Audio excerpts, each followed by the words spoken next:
Okay. Good evening, no? So, ngayon lang tayo nagkaroon ng time mag-video record.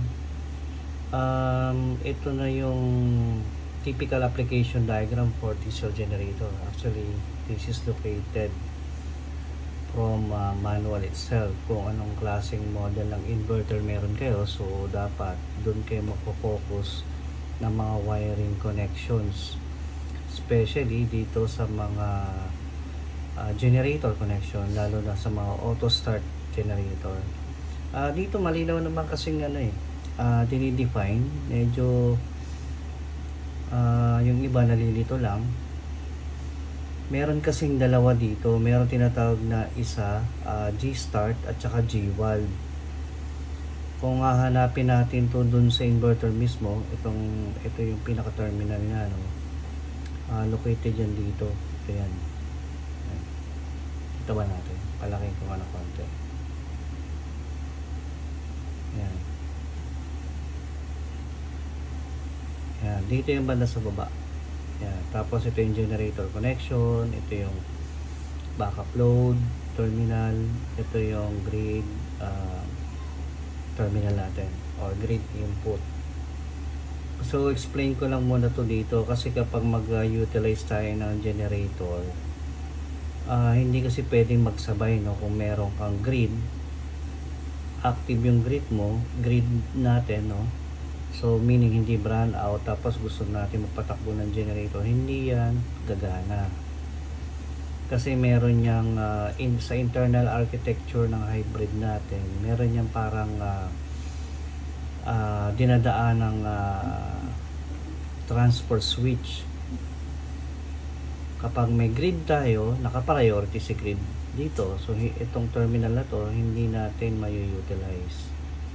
So, kapag brand out, pupunta yung isang connection, pupunta dito sa generator. So, meaning, hindi tayo pwedeng magsabay. Grid at generator, hindi pwedeng sabayan. So, bali ganito, no? Ito yung nasa loob niyan. Basahin muna natin siguro itong GS or GB. Ito yung makikita nating abbreviation doon sa terminal. Ito ay nasa 5 and 6 terminal or port at 7, 8 terminal or port. So ito ay dry contact signal for startup diesel generator. When the generator signal or gen signal is active, the open contact GS or G-start or GB, G-valve will switch on. Take note, no voltage output yan. Ang ibig sabihin nito, ito ay normally open. So kapag nakapag-define kayo ng certain percentage, kung ilang percent ba ng battery nyo, gusto nyo mag-start yung generator, saka lang magkakaroon ng connection yung dalawang terminal na yon. So parang ganito yun, ayan, so ito, hindi ito gagawin ninyo. Ito ay nasa loob, definition lang ito ng parang illustration lang ito, dahil ito ang connection, no? Wala tong kuryente, parang relay lang to sa loob ng inverter to nakikita. Hindi kayo magdadagdag ng relay. Ito yung device na relay na kapag certain percentage na reach niya, for example nag-set kayo ng 30%, saka lang may energize itong coil niya sa loob ng inverter ito, at saka lang ito mag-trigger. So ito ay normally open dahil napapansin nyo, yan, naka-open pa siya or nakabuka siya. Kapag nag-energize tong coil na to, saka lang ito magko-close. So NC, pag normally open, NO, yun lang yun siya. So ito yung terminal na yan. Ang terminal na to ay dito natin makikita. Yan, 5, 6 or 7, 8. Bakit nga ba dalawa? Parang nakakalito, no? Kasi ito yan eh.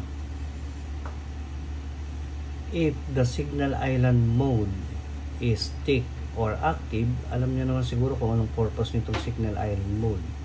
So kapag ito ay active or naka-check doon sa advanced functions natin, yung G-valve port will be the dry contact signal for start of the diesel generator. If the island mode is not tick or disabled, the G-start port will be the dry contact signal for the startup generator. Pero usually depende rin kasi sa firmware. Kalimitan itong GB, ito kalimitan yung ginagamit, even naka check ito, naka-enable to pero depende yan sa mga iba-ibang kasing model ng mga inverter natin. Pero in my case, meron akong SD05 na 8 kilowatt hybrid inverter na DEA. So ang i-utilize natin ay itong 5 and 6. Ayan, 5 and 6 sa 8 kilowatt yan ang ginagamit. Kasi 3 and 4 kapag G05, yan ang CT. Pag 5 and 6, ito yung sa mga generation 5. Baka malito kayo kasi SG01, 5 and 6 yun. So, SG05 na 8 kilowatt, yung mga bagong slim model or parang medyo maliit na model, dito yung connection. Kaya magdedepende yan doon sa manual ninyo, or mag-download kayo ng latest manual dito sa website natin sa DEA. Ayan, pwede naman kayo mag-download dito products, hybrid inverter, at kung anong meron tayong model. Mas maganda mag-download kayo ng latest manual ng ating mga inverter kasi may mga updates yan. So katulad ng mga ferrite core or ferrite ring, sa mga lumang manual walang nakalagay, pero pag nag-download kayo makikita nyo kung para saan kinakabit yung mga bilog-bilog na nakikita nyo parang sing-sing. Alam nyo na yun. Anyways, ito yung pinaka-typical topology. So nakikita natin dito itong side na to, wala siyang grid, no? At dito naka-connect yung generator.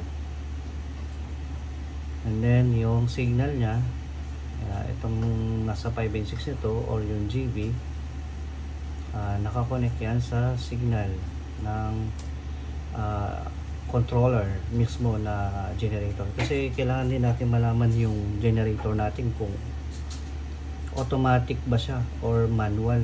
Kasi kung manual ang generator natin, even lagyan mo ng signal yun, so may kakabit yun, di ba? So meron mga startup solenoid, pero iba pa rin yung may mga tinatawag na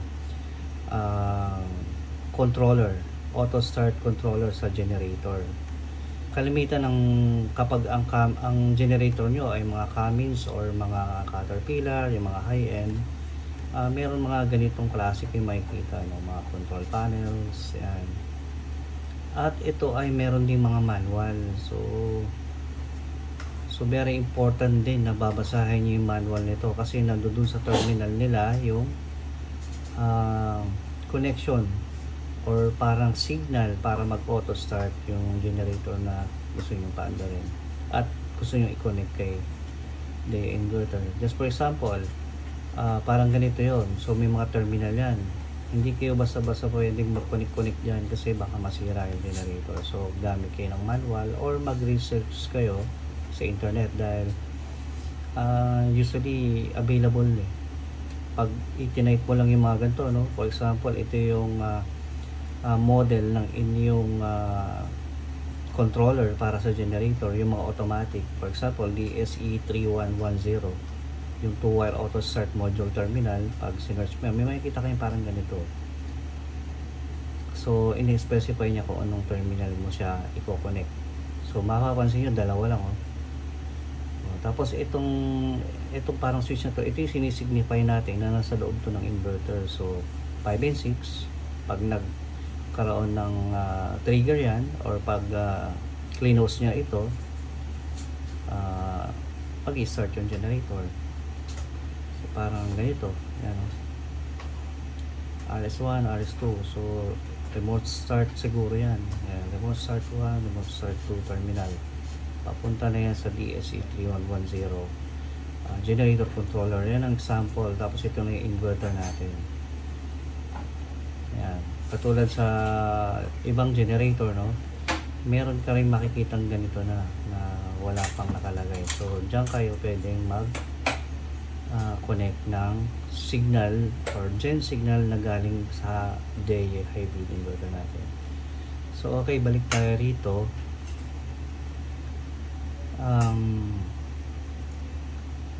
Sa configurations kasi nito, usually doon kalimitan merong nalilito at hindi nila napapagana at kung ano yung pinag-check nila.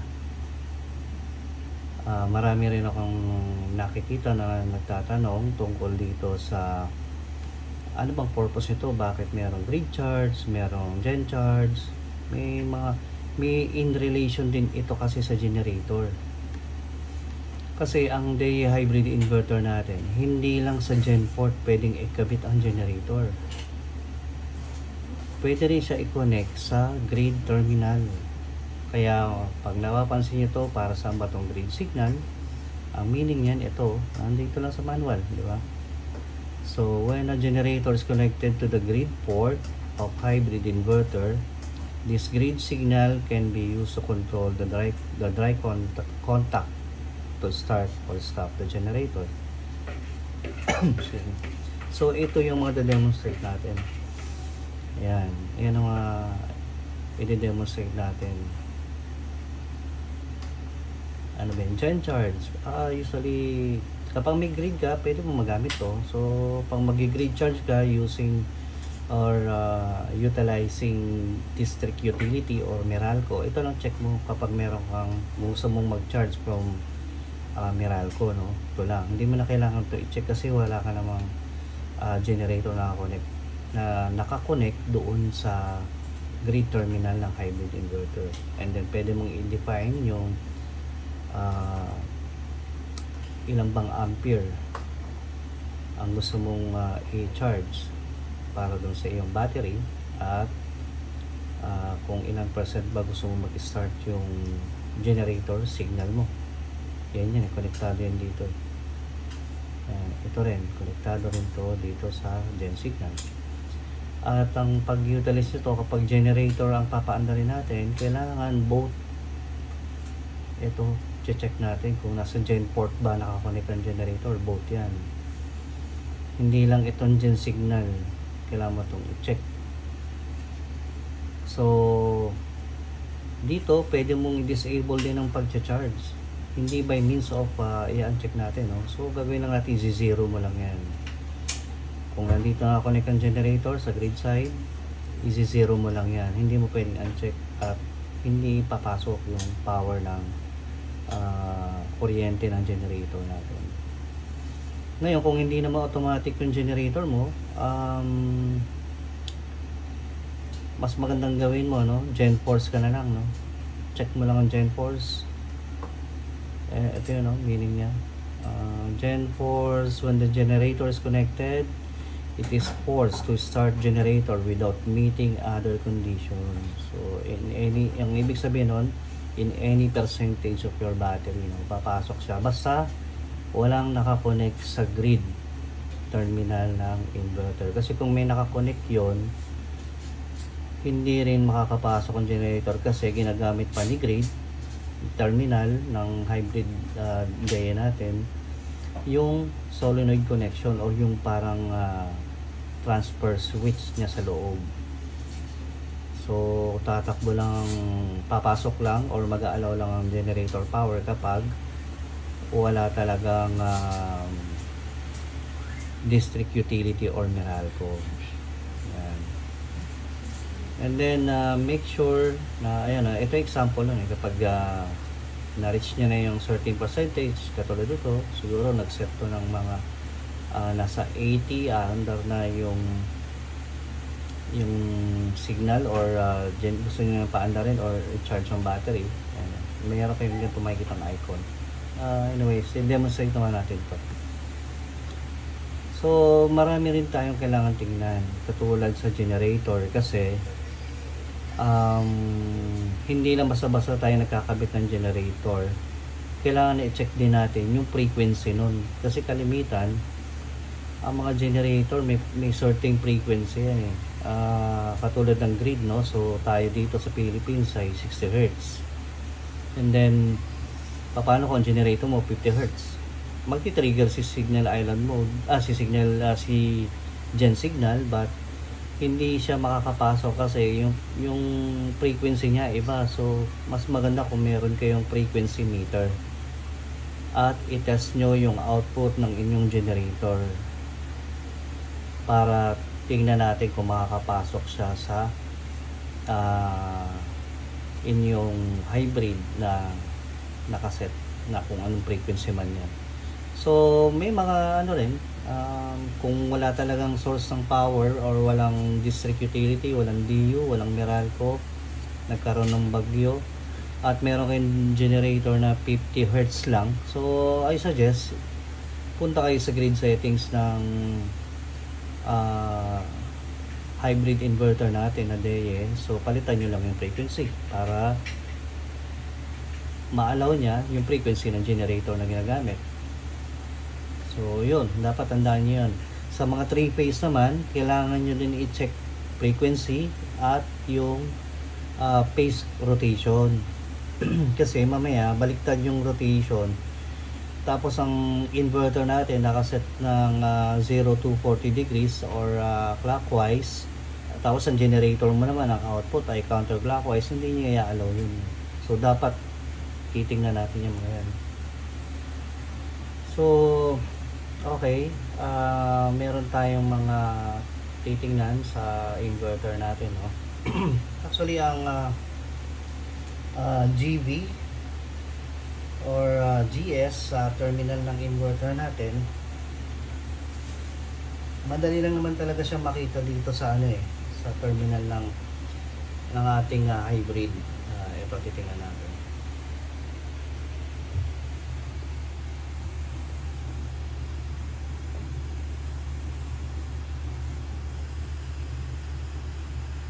Yan, sana nakikita nyo, no? So kung mapapansin nyo siya, meron GB nakatapat doon sa may dalawang terminal at merong GS, tapos may mapapansin kayo sa kanan ATS240 volt. Ito yung para sa signal island mode. Yan yung kinakabitan ng relay. Ayan. Yung BT, yan yung battery temperature sensor. HM, yan yung solidity. So yan, kung mapapansin nyo, mayroong LN yung ATS240 natin, tapos GB, GS. So mapapansin nyo dyan, madali lang naman tapatan yan eh. Ibig sabihin, yun yung 5-6. Bibilang na kayo 1, 2, 3, 4, 5, 6. Usually dyan kami nagko-connect. At kapag lumalabas yung icon ng generator dito sa inverter natin, kasi usually dito sa baba yun eh. So sa ngayon meron tayong 84%. At kung mapapansin nyo, off-grid. Wala ring ilaw yung AC natin kasi no oras na gabi na, tsaka wala ring DC.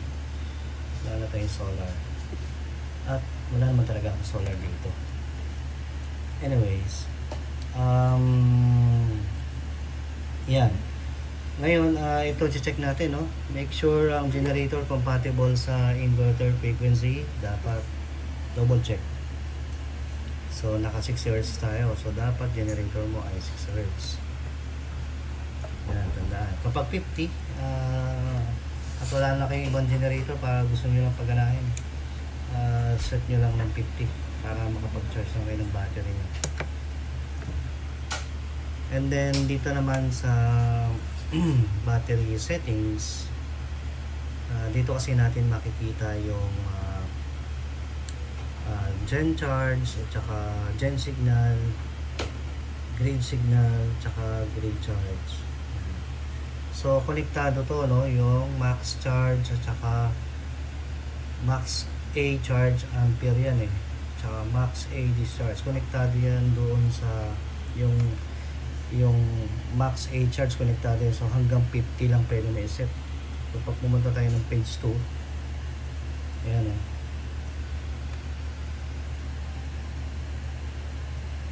oh, 90%. Pero bakit siya hindi lumalabas yung icon? Kasi mayroon pa tayong i-explain dyan. So mapapansin nyo rin yung ampere 0. Ang ibig sabihin, pag nakapasok sa generator, ayaw kong i-charge yung battery. Gusto ko yung load lang. Always priority ang load natin. Hindi natin pwedeng i-disable yun. Ang pwede lang natin i-disable ay yung battery charging. Kung makikita na, nandun din si Gen Force. Yan. And then, bakit nga ba siya hindi nag-start? Nasa 90 na to. So, dapat pag na-reach na yung 90, mag-start at lalabas na si GenCharge. At meron na tayong 83, mababa na. Hindi pa lumalabas. Bakit kaya? Siguro, dahil dito yan sa time of use. Yan, naka-enable pa kasi yung battery system natin. So, yung mga timetable niya, kung makapansin nyo, at yung dyan na naka-check, wala. Dalawa yan eh. It's either pwede tayong mag-set ng generator charge, depende sa oras na gusto natin, yung range, at kung hanggang ilang percent lang siya hihintong mag-charge. Gusto nyo hanggang 50% lang, pero in my case nasa 83% tayo eh. So ano na bang oras?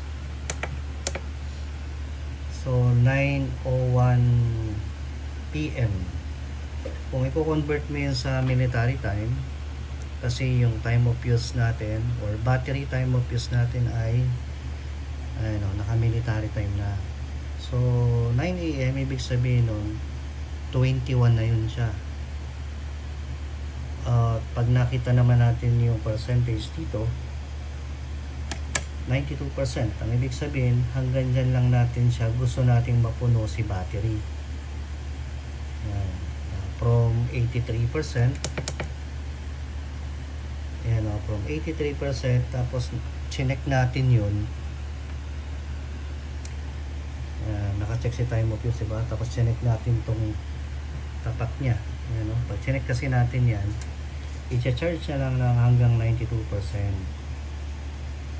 Yung power, hindi yan magagamit.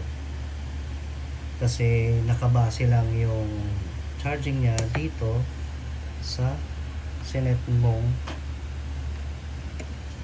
charge. Dito, naka-zero. So, ang ibig sabihin, kahit naka 8,000 doon at dito ay naka-0, hindi siya magbibigay ng charge sa battery. So, yan o, 83. Tatry natin ha. Dalawang klase yan. Pwede rin natin gawing uncheck yung battery time of use dyan. Pwede rin natin i-uncheck yung battery time of use at pag in-apply natin yung check, ang ibig sabihin hindi natin gagamitin si battery for the whole time cycle. So ang gagawin yan, automatic lalabas na yung si gen icon, yung signal, papaanda rin yan. Pero sa ngayon hindi pa natin to ma-check dahil hindi pa nakakonect yung signal natin. Wala pa, di ba? So kung susukatin kasi natin yan, open pen yun. So pag nagtest tayo ng continuity, wala kang maririnig na beep sa ating meter. Mamaya paparinig natin yung ano, kasi itatap ko yung pinaka 2 wire, no, yung signal na dalawang wire na galing dito sa GB. Titingnan natin kung magkakaroon ng tunog. Ang ibig sabihin nun, nagkaroon na ng connection. So i-escape muna natin and then i-connect ko lang muna separate yung ating connection para dito sa GB. maganda maglalagay din sana kayo ng mga tinatawag na perul para yung connection nyo maganda. Kasi kapag parang bare wire lang na nakakonect yan, parang kung saan napupunta yung mga wire eh. So dapat ingatan natin yung pagkakabit. Even sa mga iba pang connections, like sa mga 16 kilowatt na yung PV wire natin ay bare wire lang kinakabit. So in a long run, kapag umiinit na yung copper, lumuluwag yun. So pwedeng maging cause ng hazard o yung arcing, lalo na PC. So ang cost din ng mga pagkasunog ng PV, no? PV connector para sa mga 16 at mga dating 8 kilowatt, ano rin, dapat hindi kayo magpaparallel sa taas, tapos isang wire na lang bababa, kukonek nyo sa isang terminal. Mas maganda pa rin parallel mismo doon sa inverter, kasi pag tinignan nyo yung datasheet ng mga connector, pinaglalagay nyo yung dalawang string, pinag-isa nyo at pinasok nyo sa isang terminal, yung plus minus, mataas na yung rating ng ampere nun. So possibility na umiinit yung terminal at pwede maging cause ng pagkaluto, pagkalusaw niya, kasi may certain ratings lang yun. Kaya yan yung mga nangyayaring nasusunugan ng ano. At kung ano na yung sinisisi, yan, dapat isipin din natin kung paano tayo nag-install ng inverter. So sa ngayon, ito na-connect na natin dito sa GV. Yan. At yan ay binand din natin, so try natin to dito. Continuity check tayo, so wala tayo narinig dahil ito tinap ko din doon sa dalawang wire na yun. So ang gagawin natin,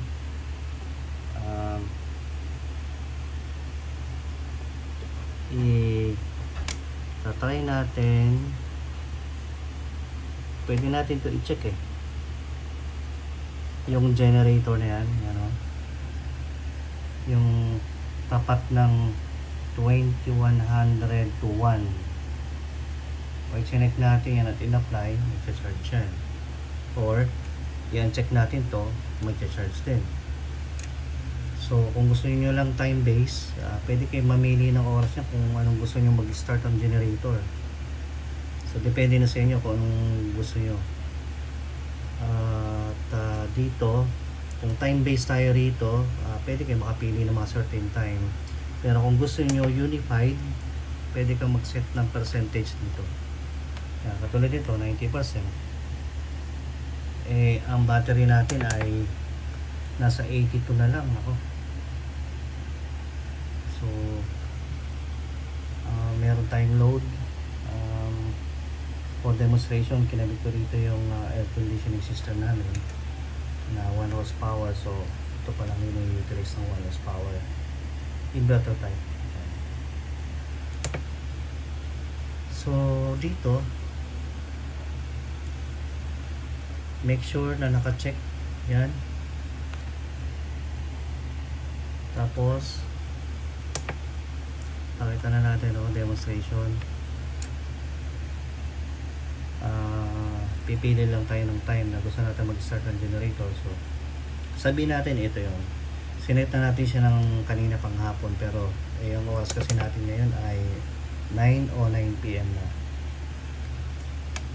So para mas mabilis ang testing lang, pwede natin ito i-set. Check natin itong generator. Tapos pwede niyang i-charge hanggang 92% lang. And then apply natin. So mag-aantay lang tayo ng mga ilang, hindi ko alam kung ilang seconds. Kasi siyempre magbibigay pa ng signal na sa generator. Ayun. Narinig niyo tumunog. At yan na yung generator natin. So ibig sabihin naka-signal on na at pinaandar niya na yung generator at yan na yung nangyari. Makapansin nyo hindi niya charge yung battery. Patayin muna natin itong ano. Kaya kung makapansin natin, no, nag-charge na yung battery, yung priority palagi yung load, binibigay niya yung load. Very seamless, hindi man lang kumurap. At inverter type air conditioning system to. Ito yung kinagandahan kapag wala kang external ATS, hindi masisira yung mga sensitive appliances such as mga inverter type equipment, lalo na yung mga malalaking TV. Kasi kapag may external ATS ka, okay din. Sa mga site na tulad sa Metro Manila, hindi naman nagba-brand out, so naka-hybrid full on brick ka, okay lang. Very safe din yun kasi kahit i-overload mo, wala namang problema. Pero anyways, sa mga provinces na palagi or frequent palagi yung brand out, dapat utilize nyo yung essential. Ibig sabihin nun, may essential load kayo, nasa UPS or backup. Yan. Ito yung backup natin. Dapat nandiyan na lang yung mga sensitive equipment natin para hindi nasisira, pati sa client hindi tayo masira kasi may na-receive ako ang dami na siguro nung pagkakabit nila ng solar, nasira yung mga ATS, external ATS nila, laging sunog, laging may aberya, tapos yung aircon nasira, washing machine na inverter type, pati rep sira yung mga yung inverter type na yung mga board ng mga rep kasi very abrupt ang switching tapos laging run out, fluctuation, on off. So lalo na kung wala kayong mga RC snubber na nakakapag-suppress ng arcing, naku, delikado talaga. So ingatan natin yung pag-setup natin para hindi rin tayo napapaya sa ating mga kliyente. Anyways, ito palaging priority kapag naka signal on at napaandar na si generator. Ayan, nagbibigay na siya na yung nag-take over ng load ng bahay natin or kung ano man yung mga nakakabit dyan. And then mapasin nyo si battery, wala lang, ganyan lang siya. Pero kung gusto nyo i-charge, sama siya, pwede mong gawin ganito lang settings tayo, battery settings, punta lang tayo dito sa second page ng battery settings. So adjust mo lang to ampere, ilan bang gusto natin? Gusto natin mga 15 lang para 15 lang, depende sa inyo. Pwede nyo itaas hanggang sa pinaka gusto nyo. Ayan, 50 ampere hanggang 50 lang pero kung gusto nyo pang mas malakas pa yan, i-adjust nyo ito. Adjust nyo yung max A charge. For example, gawin natin 50 o 60, apply mo lang, balik ka uli ng battery settings, then second page, yan, press natin yan, and then mapapansin nyo rin pwede nyo nang i-increase yan more than 50 ampere, hindi katulad kanina. Ayan, 60 ampere naman siya, pero gagawin lang natin mababa lang for demonstration. Sabi natin mga mga 10 na lang, 10, and then kailangan apply. So observe natin, ayun, gumalaw na. So 10 ampere. Kung titingnan natin to, nasa 403 watts. Although may mga conversion, lahat naman may mga conversion losses naman kasi from AC to DC. Normal yan kahit sa ibang inverter, kahit yung off-grid inverter na may charger, ganun din yan, may mga losses. So yan ang isang example, At ang generator natin yan, nakakonect yan sa gen port. So yan yung gumagana ngayon. So kapag naka-signal, ibig sabihin nag-send siya ng signal papunta sa generator controller. Ang generator controller, yun yung nakakapag enable ng engine start. So pag nag-start na siya, alam niya na kung ano mangyayari. Siyempre may energize na yung mga coil niya at maglalabas na siya ng output. Yun, ganun siya. And then kung gusto naman natin hindi siya time based, no, kasi naka time based tayo eh, uncheck lang natin ito at yan, may narinig akong nag-click eh, so nawala na siya. Kung gusto naman natin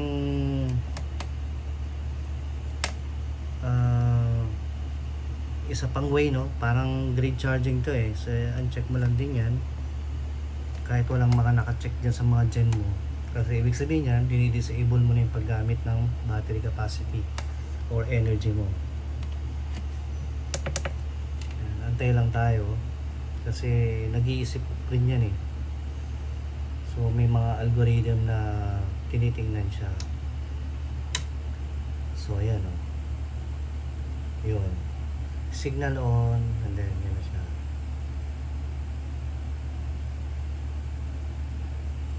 And then next natin,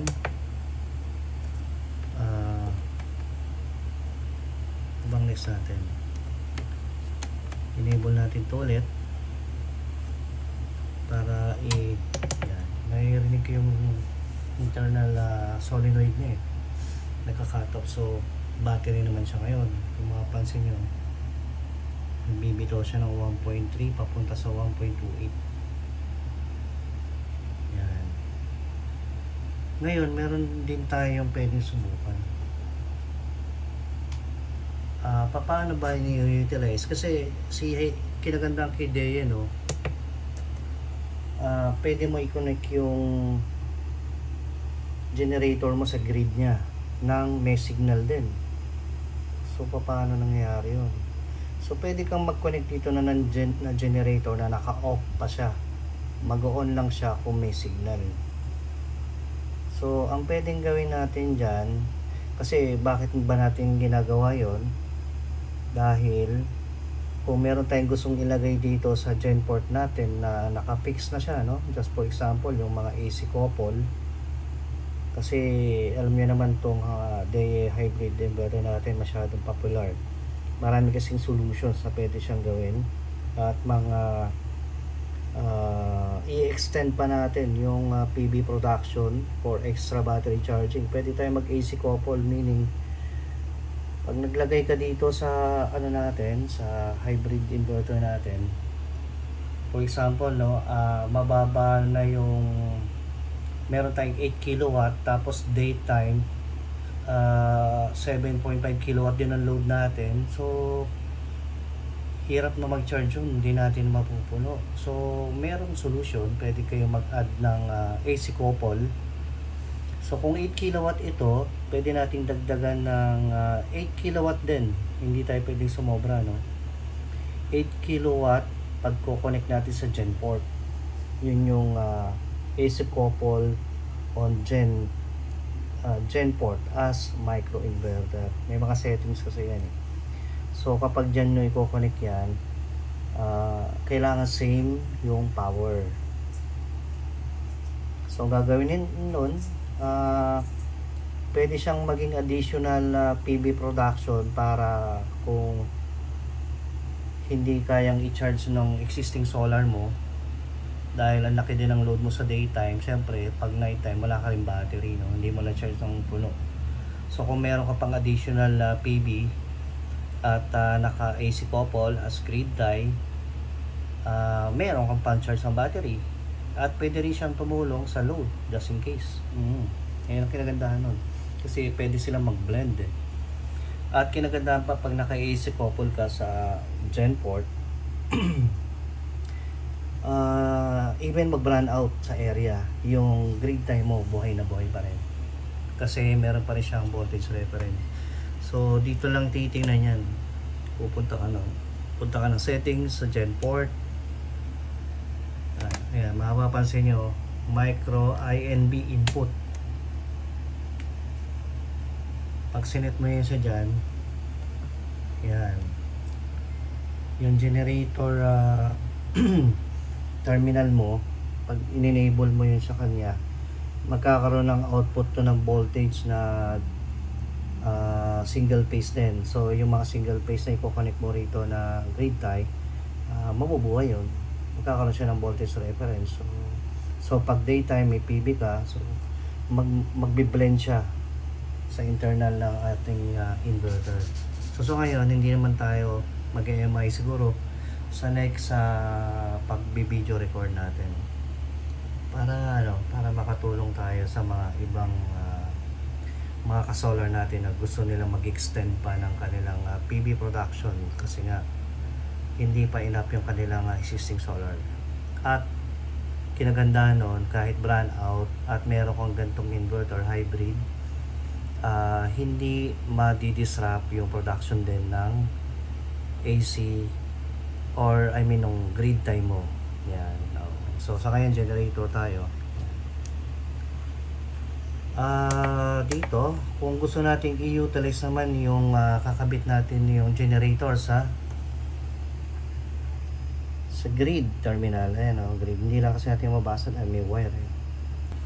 So yun lang. At susunod meron pa rin tayong part 2 tsaka part 3. I-define pa natin yung sa AC naman. Kukonect natin yung generator. Paano ba nag-work yung natin generator kapag nakakonect sa grid, at gagamitin natin yung grid signal. Okay, paano mga solar?